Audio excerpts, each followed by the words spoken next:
Hi everyone, we're back in the next video of this series on teaching your child computational thinking skills. Today's video will be a reinforcement on a concept that your child is learning, pattern recognition. Like we have explored before, pattern recognition is important because it allows your child's brain to think creatively in such a manner to solve logical problems such as math, language syntax, and simple data analysis. Before I introduce to you the next game for a child to play, it will be a good idea to play episode 9 once again to refresh the idea to your child.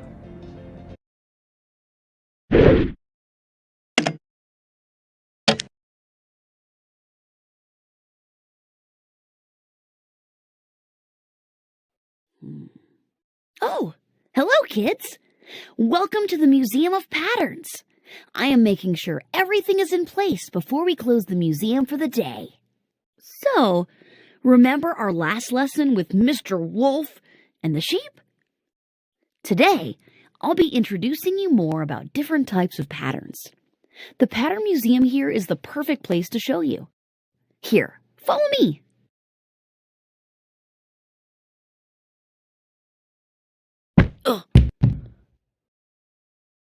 Whew. Sequence and grouping. That's the kind of patterns we'll be seeing today. Let's go take a look. Grouping patterns are similar objects put together. Can you think of some examples that are similar? Sequential patterns are grouping patterns that are arranged in a certain order, like this group of flowers. There's 2 and 4 and 6. They go in a sequence of 2s. Every time the pattern increases, they add a 2 to the current number. What do you think is on this 4th painting, kids? Yes! 8! 6 plus 2 is 8. Ta-da! That's the next number of the sequence pattern. Patterns are really easy once you get to know which one they belong to. Let's look at the next example. Oh no! The museum is a mess. The patterns are all over the place. Oh, kids, will you help me fix the patterns together? Yes! Thank you! Let's go! All right, we have to fill up the missing part of this painting. Can you kids tell me what's missing? Aha! This is a polka dot painting. We have some missing red dots. You kids are smart. We are done here. Onwards. All right, we have to fill up the missing part on this painting. This looks like a sequence pattern of the alphabet group. Do you know what is missing? Aha! That's right, kids. It's the letter C. Oh, there's one more. Come on. There doesn't seem to be anything wrong with this. It's just a group of colorful paintings. What's this? Ah, the tag of the painting must have dropped. Which pattern do you think this painting is? Is it sequential or grouping? Which is it? That's it! Grouping! The paintings are all the same. That makes it a grouping pattern. Yes! Great job, everyone. Wait a minute.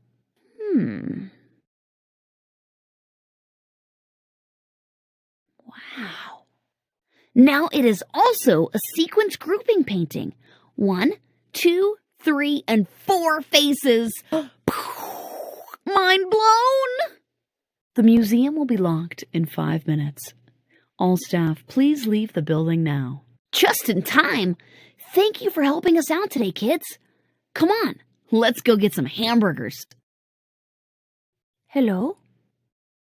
Anybody? Let me out. I'm still in here.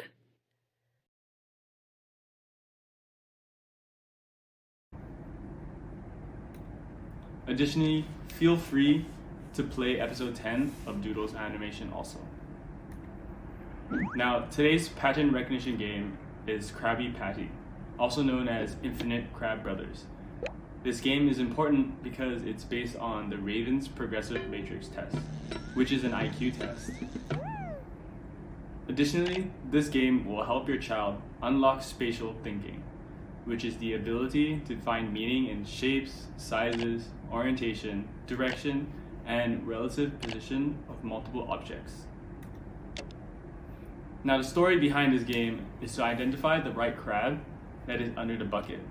Find the right crab, and you will earn the right to be the crab's friend, and unlock the magical egg. This game is interesting because you can actually discover how your child thinks, whether it's through kinesthetic, verbal, or visual. Now let me demonstrate the different thinking methods. Here we'll be going through level 1 of Krabby Patty. Note that there are 5 crabs and 1 bucket. And on the bottom, there are 4 possible crab options to choose from.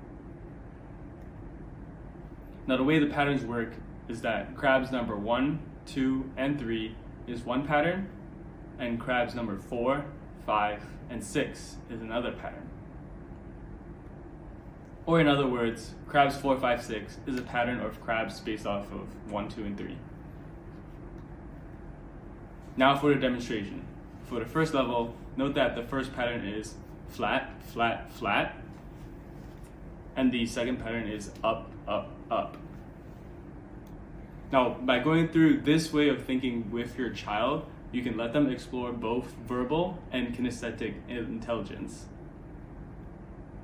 Next is a drawing that I have made based on the crabs below on the same level.